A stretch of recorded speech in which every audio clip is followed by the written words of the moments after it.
All right, good morning, everyone. My name is Harry Marr. I'm the investment managers here at ShareWise, and welcome to another ShareWise webinar. Now, today we're very fortunate to be joined by Avecho Biotechnology CEO Dr Paul Gavin. Paul will be diving into Avecho's proprietary CBD capsule and phase 3 trial, also touching on Unmet's commercial opportunity and upcoming inflection points and milestones. Of course, following the presentation, we'll have time for Q&A towards the end. So if you have any questions, please feel free to participate. We'll make sure we'll get to all, if not most of them. The webinar will also be recorded. So if you can't watch the entire live viewing, it'll be accessible on our ShareWise YouTube channel. So without further ado, Paul, good morning, and thanks for being here, and over to you. Thank you. Thanks for having me. Let me just share my screen.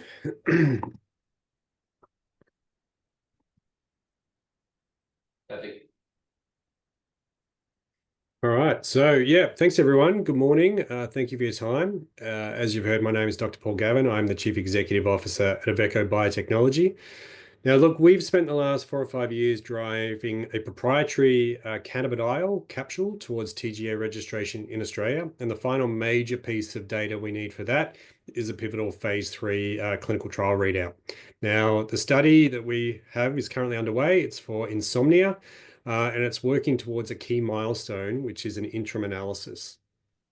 Now, we have been very bullish over the last few years about the compelling business case that we have, not just for the product and its commercial prospects, but also the success of our phase 3 trial. Now, a couple of weeks ago, the market received independent confirmation that Big Pharma agrees with our assessment as we licensed this product to Sandoz for commercial rights in Australia. Now, this licensing deal will have a transformative impact on our business and unlock tremendous potential for shareholders. Now, in the next few moments, I'll dive into the details of the agreement, how it aligns with our proprietary CBD capsule and ongoing phase 3 clinical trial, and the immense potential that it brings to our company and shareholders. So here's just our safe harbor statement. And so very brief snapshot of the company as we now sit. At the end of 2024, we had $2.4 million in the bank. We were continuing to progress and fund our pivotal phase 3 clinical trial. At our AGM last year in May, we told shareholders the priority was to fund our phase 3 trial by obtaining non-dilutive capital through a pharmaceutical licensing deal. Pharmaceutical licensing deals don't rain from the sky. They are very, very difficult to get. Nevertheless, we felt very comfortable that our story would allow us to get one, and we have subsequently delivered on that promise. The deal with Sandoz will bring in nearly 5 million Oz as an upfront payment. It's not refundable. It's not contingent on anything. It's due in the bank any day now. We've already submitted our invoices. And with this Sandoz deal, we're now fully funded to complete our trial to the next inflection point, which is this interim analysis, which I'll talk about shortly. Now, the stock has seen a bit of renewed interest over the last 6 months as we progress through phase 3. And with the pharmaceutical validation of Sandoz, we think this is only the beginning, and we're looking for the stock to re-rate significantly over the next few months. There are not many phase 3 clinical trial biotechs valued at $20 million, and even less that have a pharmaceutical licensing deal prior to results being available. Let that sink in. Sandoz have committed to this before results are actually available. So they obviously liked the business case. Now, we consider it only a matter of time before the market realizes and takes much more interest, especially as we start to creep up towards our interim analysis. And so we have a very experienced management team and board. So we average something like over 25 years of experience in healthcare and biotech. The board specifically has a track record of success across the entire spectrum of biotech, healthcare, life sciences. So at one end, we have Greg, who's the chair, who was responsible for one of the biggest exits of a biotech in Australian history when he sold Chemgenics. And at the other end of the spectrum, we have Kathy Connell, who worked for one of the largest pharmaceutical companies on the planet, which was J&J. So very experienced across all aspects of drug development. It is not by chance that we have developed a proprietary world-first product, progressed it into pivotal phase 3 trials, and licensed it to large pharma, all within 4 to 5 years.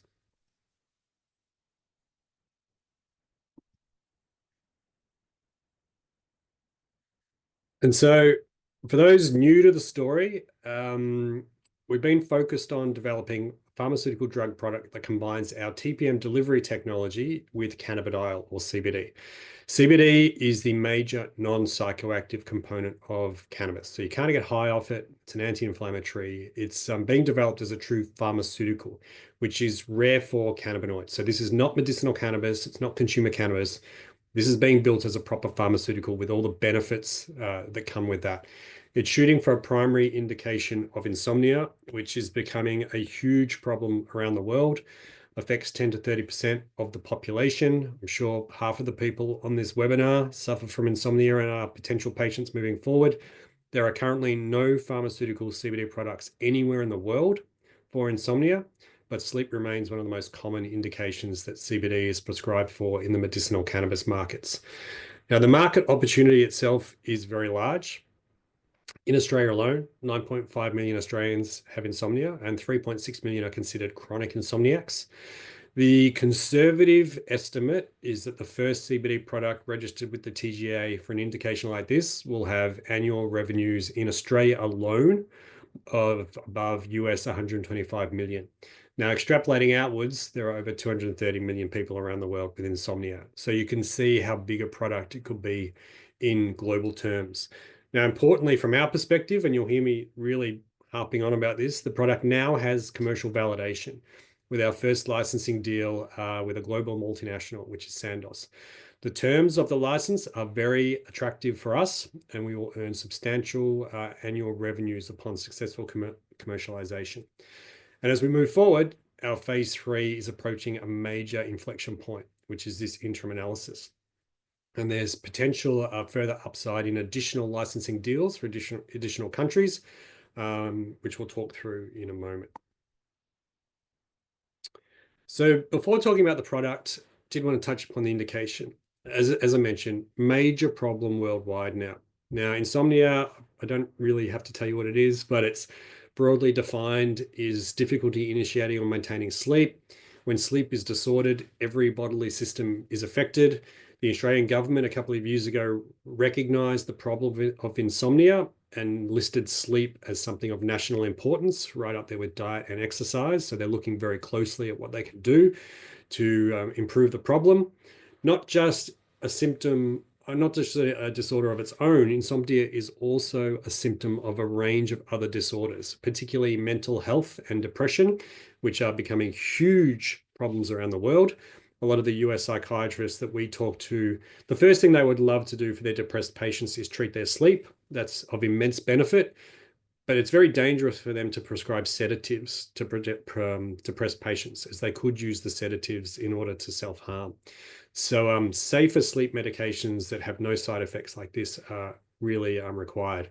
And you can see the stats just around home, 10 to 30% of the world suffers insomnia, costs the US economy 63 billion per year. So if we're successful with proving this product works, it will have an inexhaustible market. Which brings us to cannabidiol. So as I mentioned, it's the major non-psychoactive component of cannabis. Now, in the world at the moment, there is only one registered pharmaceutical CBD product. It's a product called Epidiolex. It was developed by a British company called GW Pharma, and the product was approved for rare childhood epilepsy conditions. So it's considered an orphan drug, which means at any given time in the US, the indication is so rare that there are less than 200,000 people affected by it. So despite being rarely prescribed, GW Pharma was acquired for 7.2 billion US in 2021 by Jazz, and Jazz are a regular vanilla pharma company. So pharma are very, very interested in pharmaceutical cannabinoid products, as evidenced by the Epidiolex sale. The difference between them and us is, as I say, 200,000 patients in the US at any one time for them, 237 million for insomnia around the world. Now, the really cool thing for us about Epidiolex is that they proved in placebo-controlled phase 3 trials that they had a common side effect of CBD, which was sleepiness. So CBD has already been proven in large phase 3 trials to affect sleep. It's just our job now to prove it works at a dose that's suitable for OTC registration in Australia, which I'll talk about, but in a trial very specifically designed for insomnia. And just to reiterate, currently no CBD products anywhere in the world registered for sleep. And so this is really the reason why we thought this product was tailor-made for us. Now, the thing about this CBD is it has very, very poor absorption. So that Epidiolex product that we just touched upon, it describes in its label that only 6% of the CBD that you eat or ingest from Epidiolex is ever absorbed into the bloodstream to have any kind of therapeutic benefit. The remaining 90% is all metabolized and excreted. So, and it's a complete waste of money. So you can imagine that if you can increase the efficiency of absorption of CBD, you can have a product with greater therapeutic potential. You can treat potentially new indications. You can reduce the dose that patients require for a cost saving. But most importantly, when talking to a large pharmaceutical company, you can provide them with commercial differentiation. And that's what they need in order to invest the time and resources. Now, Avecho has a proprietary technology called TPM, which increases drug solubility and stability. Now, if you look at this image here, this vial is containing CBD in a liquid that's mostly water. Now, CBD is essentially an oil. Oil and water don't mix. And you can see CBD remains undissolved in this solution. This vial here is exactly the same liquid, same amount of water, just a little bit of our TPM added. Our TPM forms nanoparticles, these tiny little balls that can encapsulate and solubilize drug. And whenever we see this kind of profile, doesn't matter what the drug is, we know from our last 20 years of research that we'll be able to increase drug absorption. And that's essentially what you see here.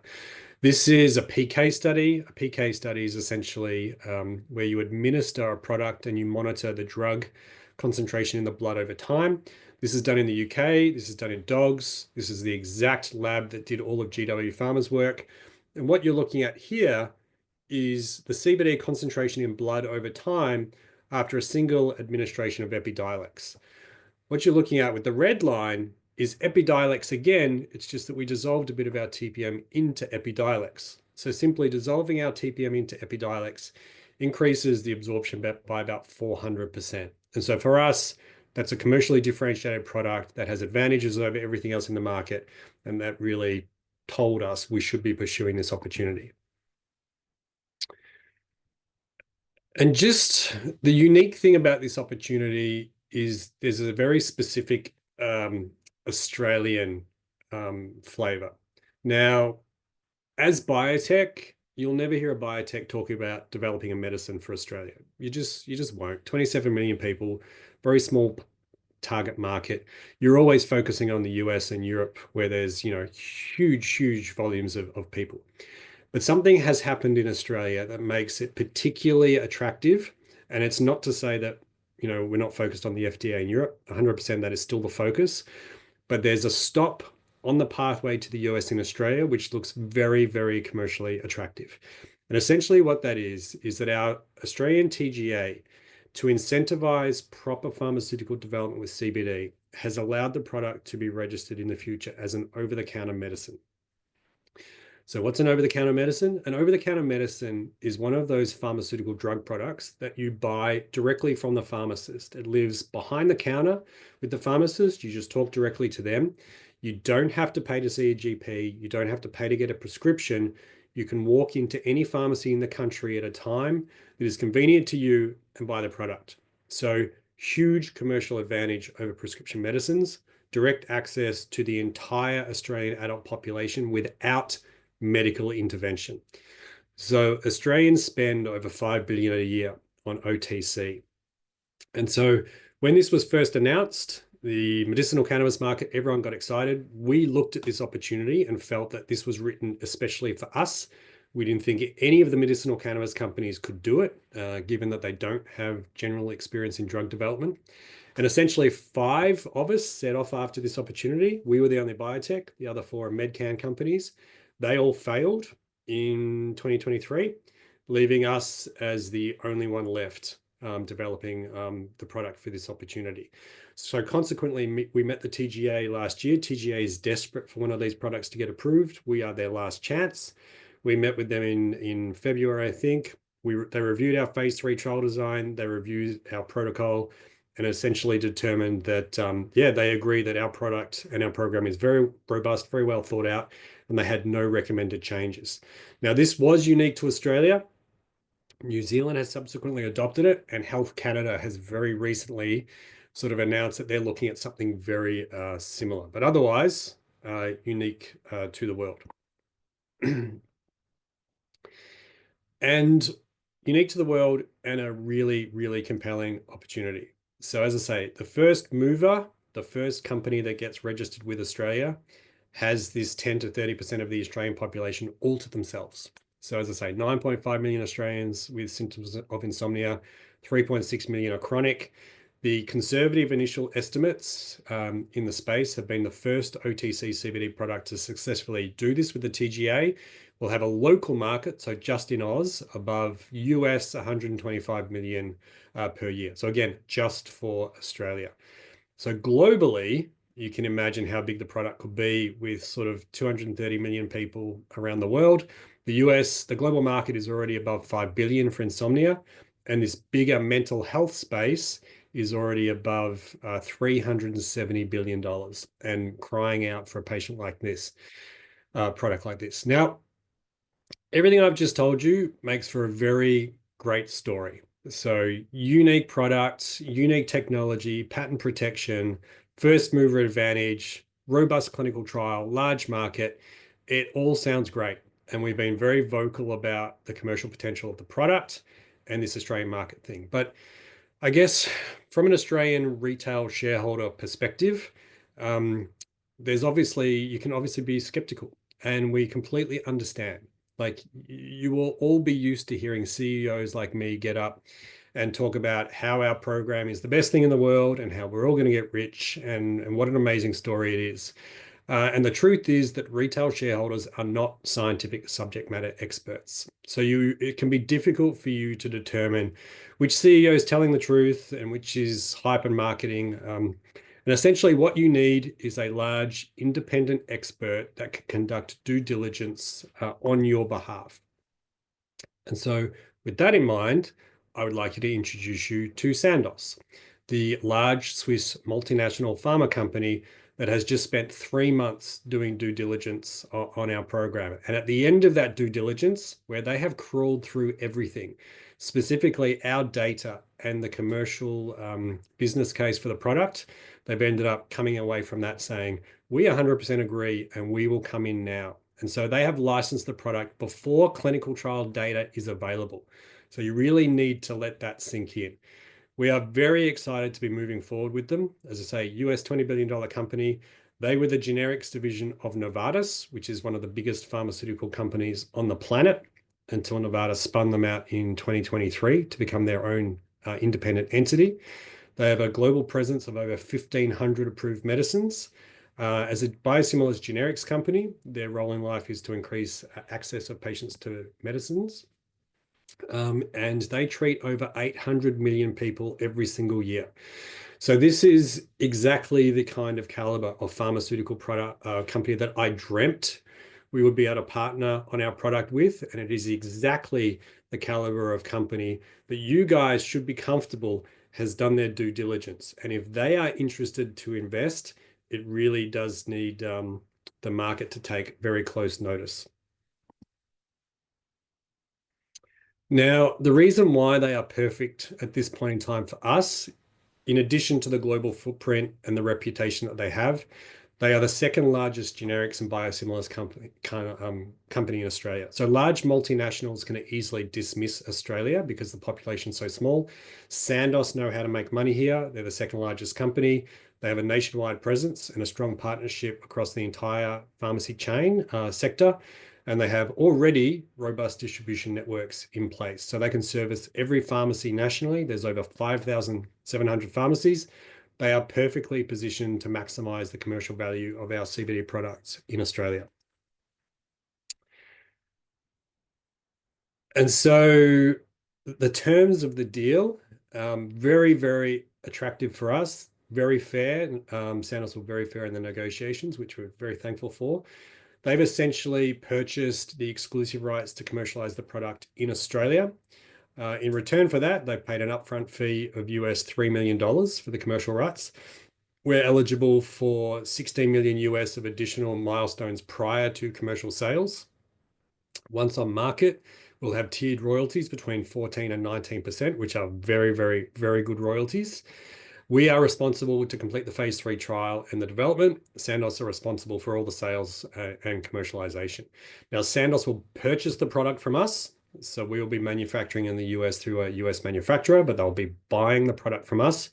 The totality of all of that, again, just for the Australian market, is when you wrap all those things together, once on market, the conservative estimate is that Avecho will be receiving anywhere from 20 to 50 million US every single year for the next 10 years once this product is on market. Now, we retain the rights for the rest of the world, which are the real value add, but we have granted Sandoz first right of refusal. So if someone makes a bid for Europe, Sandoz has the right to match the bid in order to get Europe for themselves.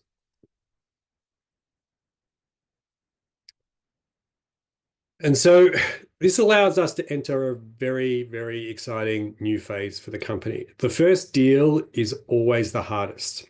Now that that's done, we have commercial validation from a large multinational pharma company. And that has already been noticed by other large multinational pharmaceutical companies.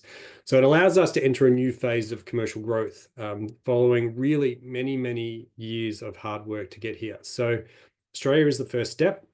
As we've discussed, Australia by itself is very lucrative, and Sandoz would have done the deal for Australia alone.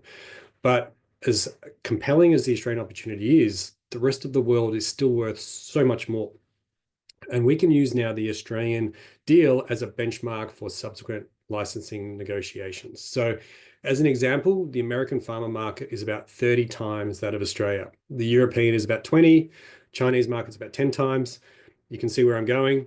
So when I start negotiation for these other territories, where I will be starting is I got 3 million upfront US for Australia. We'll have to start the discussion around 90 million US upfront for the US and 60 million for Europe. And this is the way you extrapolate the deal. I should emphasize this is the deal cost right now before we have phase 3 data. So those costs, those licensing costs that we will be asking for will go up if we get to the interim analysis and the results look good. So really valuable opportunity to start expanding the license by geography. And so this brings us to the next major milestone. So we are in this phase 3 clinical trial. It is a big phase 3 clinical trial. It is a proper pharmaceutical study that we've built to be submissible not just to Australia, but to the FDA and EMA in Europe and Japan. It is the biggest phase 3 trial on the planet right now, looking at CBD for insomnia. So there's 3 doses in our treatment group, placebo and 2 different doses of CBD. We're recording sleep scores every single day, questionnaires every 2 weeks. We were targeting in total about just over 500 patients, but we have built into our trial, it's called an interim analysis after 219. So after 219, the statisticians will have a look at the data and determine if we feel that the trial's working. And initially, the intention of that interim analysis is to say, based on the effect size we see here with 200 patients, you're going to need another 10, 20, 50 patients per treatment group to maximize the chance of the trial working. So we have this kind of inbuilt cheat code to make sure the trial has every chance of success.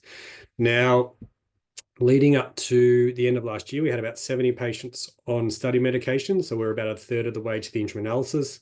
Last year, dosing was slower than initially anticipated, but we learned from that. We've revised our protocol in December. We've identified further sites to add onto the trial. And so obviously the focus this year, now that Sandoz is behind us, is to run through the remaining patients to the interim analysis as fast as we physically can.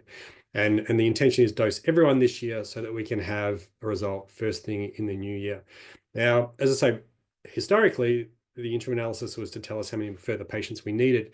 With Sandoz on board now, there's a new scenario which their global regulatory team has essentially said that if the interim analysis looks good, based on their experience, they can package the data up and wrap it up in a bow and take it to the TGA straight away and say, look, we think the results to date are compelling enough. Let's call phase 3 finished now and start the registration process. So if that was to successfully play out, obviously the end of this year doesn't see the conclusion of our interim, it potentially sees the conclusion of our pivotal phase 3 trial. And so what does this mean for the next 12 months? So with Sandoz behind the program, we now have the sufficient capital to complete the study to the interim analysis. We felt that the market has been concerned about that for the last year or so. The market can stop worrying whether we will complete the study or not. We have sufficient capital. It's now down to whether the drug product works.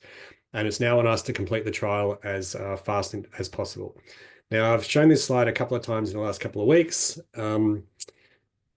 If the plan that we have moving forward will see us walking a very similar path to another Australian biotech called Dimerix. As I've mentioned, I have friends at Dimerix. I hope they don't mind me praising the job that they had done. But essentially, in 2023, Dimerix were in a similar position to us. So they were in a very large phase 3 clinical trial, heading towards an interim analysis. The market didn't feel they had enough capital to get to their interim analysis, and consequently, they were hideously undervalued. So they had a market cap of $26 million.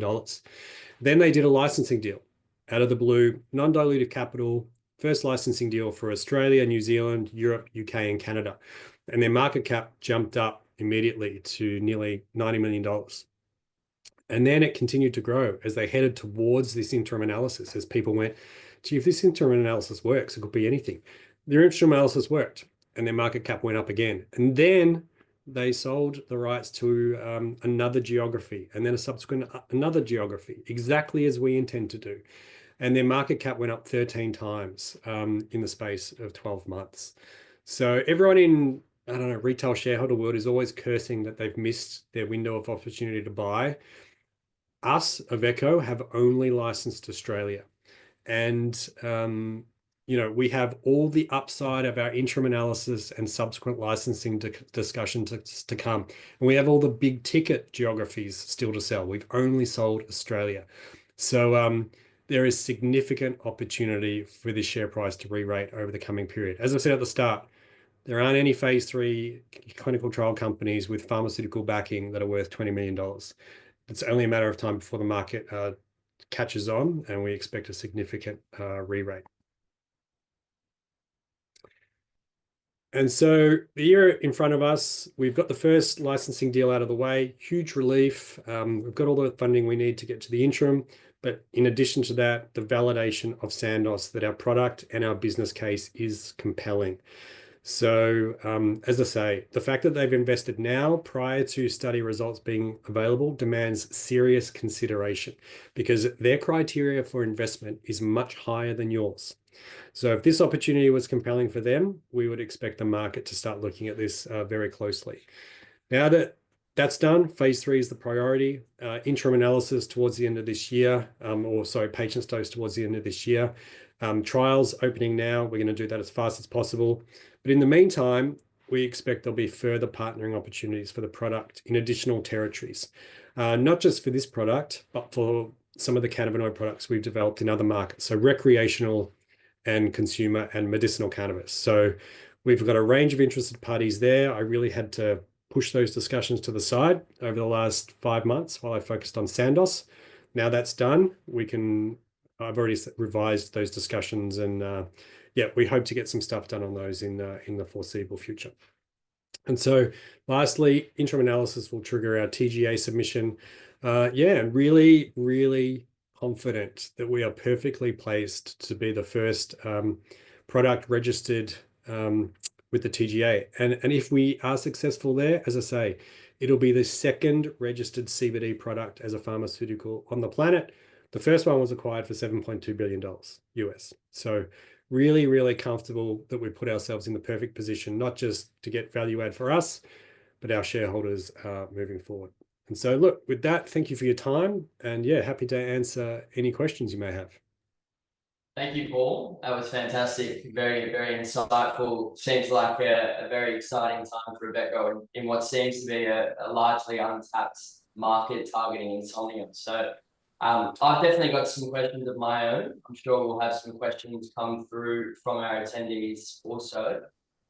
First and foremost, can you go through, and again, a lot of this has already been covered in a lot of detail, but can you go into a bit more depth on how Sandoz is a market validation for your products and program, and how this licensing deal will bring immediate value?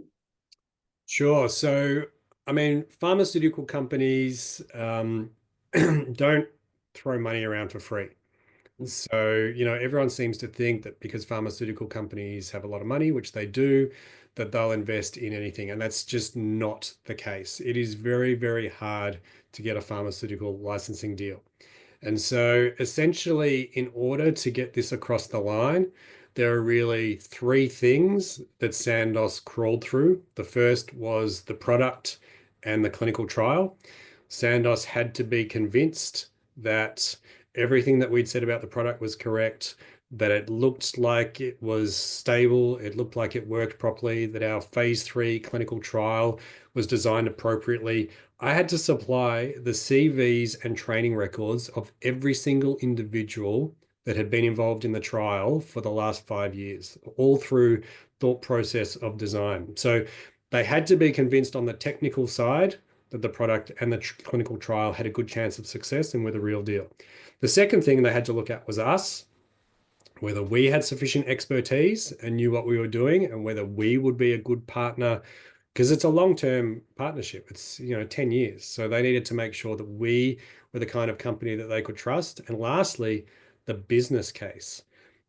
It's a very big step for a pharmaceutical company to involve themselves with an area like cannabinoids.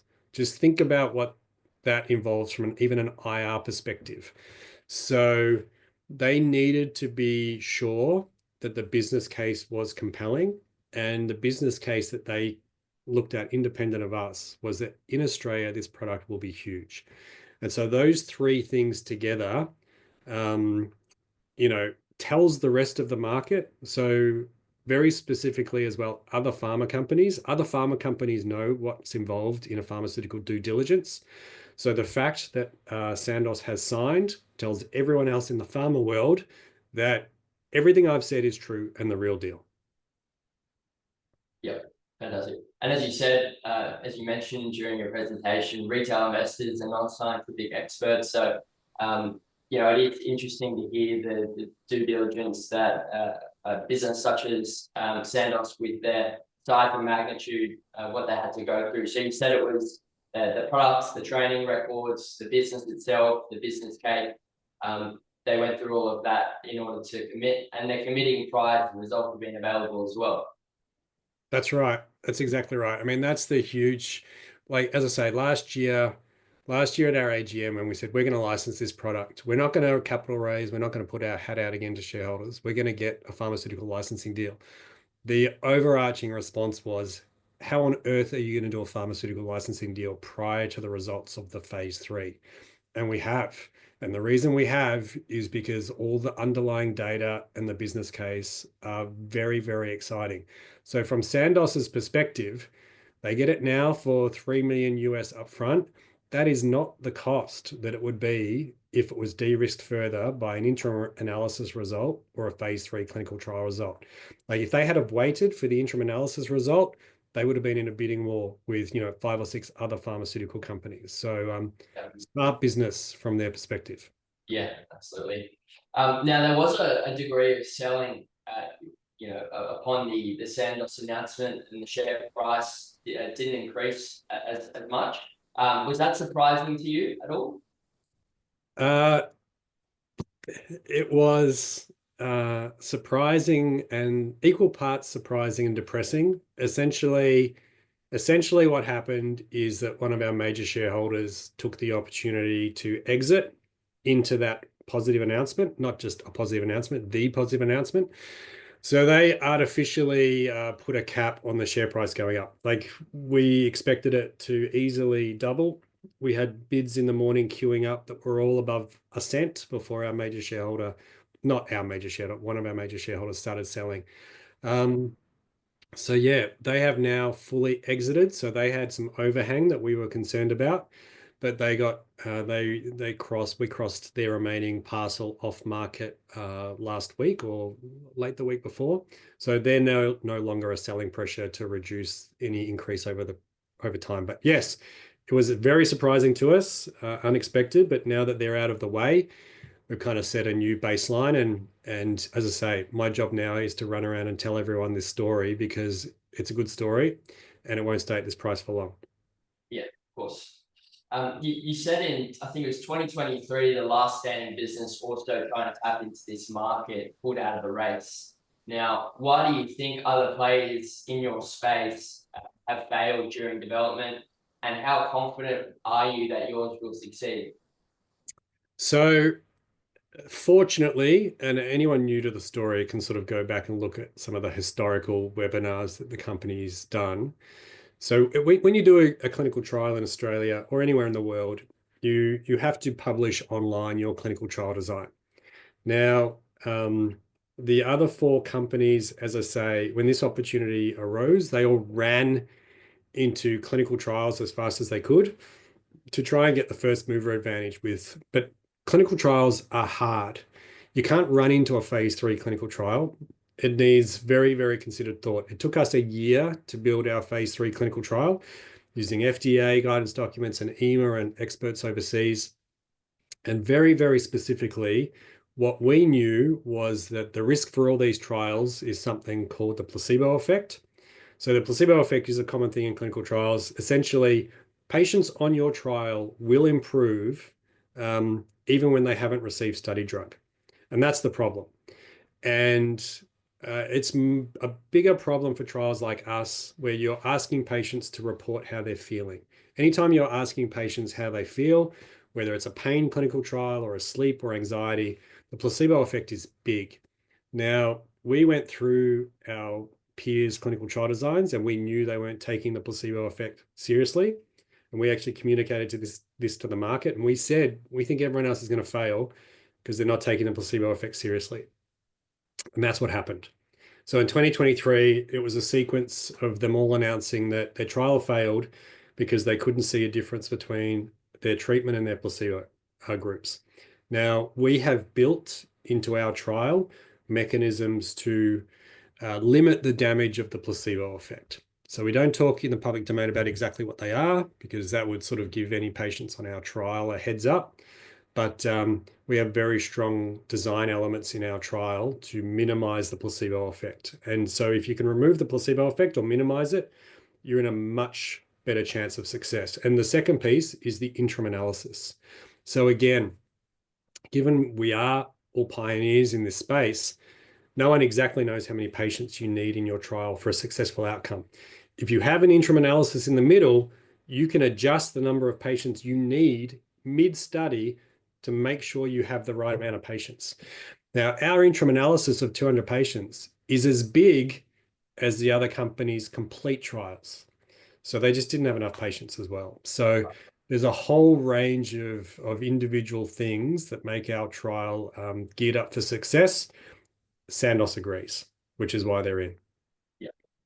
Yeah, fantastic. And on that point, so we know that the product has validation through Sandoz. We know that there's 9.5 million people in Australia alone that suffer from insomnia. And as you said, very excitingly, the CBD products now have over-the-counter approval, which is incredible. Not to mention the untapped potential overseas that you went through. Is the business starting to sort of gear and shift mind towards the commercialization process, or would that be jumping the gun? Are you sort of focusing on the phase 3 data to come through first? Oh, look, the phase 3 is obviously now the next priority. Yeah. So this interim analysis, the interim analysis is everything's riding on that now as far as this insomnia product is. But having said that, we've already been setting up the supply chain. This morning, I was on the call to the US with the API manufacturers and all the rest. Sandoz will be meeting with them shortly to start planning out, what happens across the next number of years, because everyone wants to be ready the second the product is approved for this product to hit market and hit market with a big splash. So that is the phase 3 is the focus, because if the phase 3 doesn't work, Sandoz can't commercialize anything. But as I say, the Sandoz negotiation has taken a lot of company focus. And now that that's done, we can start talking to other companies about other geographies, other indications, and as I say, other products in the medicinal cannabis space. I should actually emphasize as well, I'm still in licensing discussion with some of the company's non-cannabinoid assets with pharmaceutical companies for licensing as well. So lots and lots of opportunity over the next 12 months. Fantastic. I'll shift now towards a few of our questions from attendees and registrants. So first one, we had a little brief discussion about this prior to the webinar. Paul, do you think the Trump tariffs will hinder or benefit Avecho and the overall cannabis industry? The Trump tariffs for the overall cannabis industry are very interesting.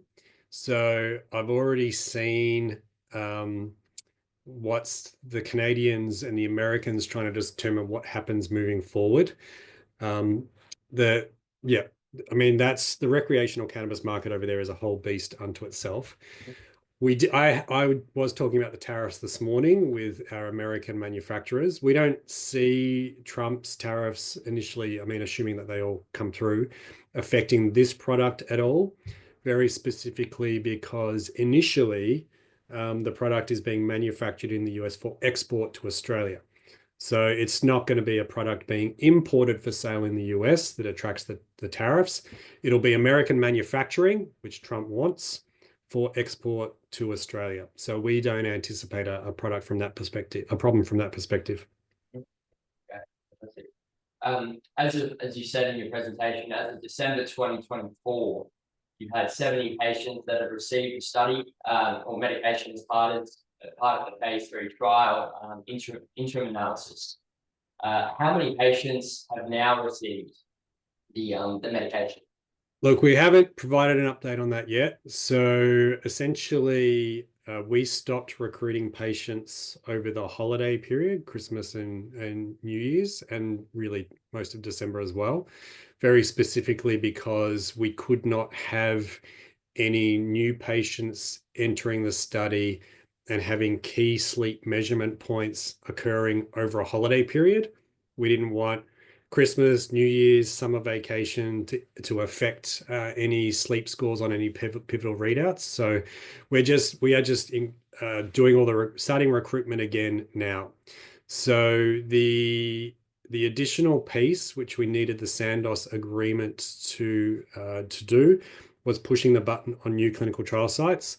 So we had additional clinical trial sites added to the ethics in December, but we couldn't push the button on opening them and starting spending money on them until we have Sandoz. So since we signed Sandoz on the 3rd of March, we have been running as fast as we can with opening those new sites. Recruitment has started again. And very importantly for us, the new sites come with insomnia patients. So they come with their own existing database of patients with insomnia. I think there's over 450 insomnia patients that come with those new sites. We only need 150, 160. Don't get me wrong, 100%. A lot of those insomnia patients that come with those trials will be ineligible because we have specific inclusion and exclusion criteria. But we'll have a very nice sugar hit on patient recruitment in the coming months that we'll communicate to the market. And on that, Paul, out of interest, you said you'll have your hands on an extra 400, 500 patients that you can test the drug on. You need 150. Would you, generally speaking, will you hit the 150 and then that'll be that process finished, or is no, as soon as we get the extra 150, 160, whatever it is, the process will be finished. So once they're recruited, we just conclude them on trial. So they're on trial for about 12 weeks in total. So the second we've recruited the last one, then we're just waiting for that 12-week period to elapse for them to finish their last dose. and their follow-up. And the second that that last patient has had their last follow-up, we will start the interim analysis. Okay, yeah, fantastic. We've got a two-parter here in the chat from Murray. It's a question: does medicinal cannabis have poor oral availability? And does synthetic cannabidiol have the same properties as the botanical? Yes. So botanical medicinal cannabis has poor oral bioavailability. So the Epidiolex product is naturally occurring CBD extract in sesame oil. So yeah, it's not something magically specific to cannabis. It's oil soluble drugs. So oil soluble drugs or nutrients typically have poor oral bioavailability. So whenever you see a medication that says take it with a meal, you know that particular medication has poor oral bioavailability, and they're hoping that if you take it with a meal, it will improve. So yes, synthetic CBD has identical properties to natural CBD. So this is a pharmaceutical product. The pharmaceutical agencies around the world, the FDA, the TGA, EMEA, everyone prefers a synthetic molecule because a synthetic molecule can be robustly reproduced and manufactured to be identical every single time. It's not held ransom to by wind, rain, weather conditions, yield. It doesn't come with any additional confounding cannabinoids. So, this product can have no THC. Like for this TGA opportunity, TGA must be at an absolute minimum. With synthetic, there's no THC. There's anything else. So the medicinal cannabis industry will talk a lot about entourage effects and other things with other cannabinoids. But the pharmaceutical industry knows if you have a molecule that is chemically identical, it doesn't matter if it's natural or synthetic. If it's identical chemistry, it behaves identically. Great. Hopefully that answers your question, Murray. Well, thank you very much, Paul. That's all from me. And again, thank you very kindly for making the time to be here with us this morning.